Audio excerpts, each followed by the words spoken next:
स्तोत्रसंहिता 12. दृष्टाविरुद्ध सहाय्याची याचना. नमस्कार प्रिय बंधूंनो आणि भगिनींनो. आज आपण परमेश्वराच्या पवित्र वचनातून स्तोत्रसंहिता 12 मनन करणार आहोत. ही स्तोत्रसंहिता असत्य, फसवणूक आणि दुप्पटीने भरलेल्या जगात देवाच्या सत्य वचनावर अढळ विश्वास ठेवायला शिकवते. चला शांत मनाने आणि श्रद्धेने हे पवित्र वचन ऐकूया. दृष्टाविरुद्ध सहाय्याची याचना. मुख्य गवयासाठी 8व्या मंद्र स्वरावर गायचे दाविदाचे स्तोत्र. हे परमेश्वरा, सहाय्य कर, कारण कोणी भक्तिमान उरला नाही.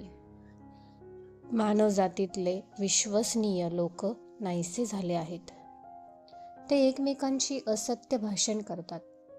ते दुप्पटीने खुशामतीचे शब्द बोलतात. खुशामत करणारे सर्व ओठ, फुशारकी मारणारी जीभ परमेश्वर कापून टाको.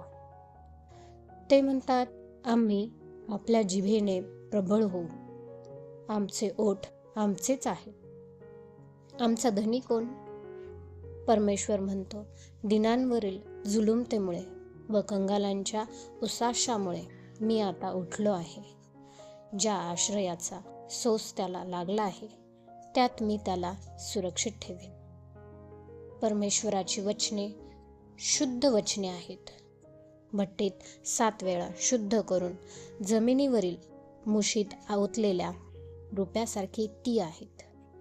हे परमेश्वरा, तू त्यांना सांभाळशील. ह्या पिढीपासून तू त्यांचा कायमचा बचाव करशील. मानवजातीत नीचत्वाला उच्च पद प्राप्त झाले म्हणजे दुर्जन चहूकडे मिरवत चालतात. प्रिय बंधूंनो आणि भगिनींनो, ही स्तोत्रसंहिता आपल्याला स्पष्टपणे सांगते, जग खोटेपणाने भरलेले असले, लोक दुपट्टी असले तरी देवाचे वचन कधीही बदलत नाही. मानवी शब्द फसू शकतात, पण देवाचे शब्द नेहमीच सत्य आणि शुद्ध असतात. आज जर तुम्ही खोटेपणा, अप्रामाणिकपणा किंवा अन्याय अनुभवत असाल तर हे लक्षात ठेवा.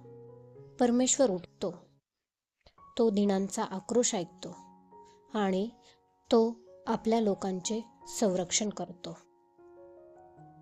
प्रार्थना.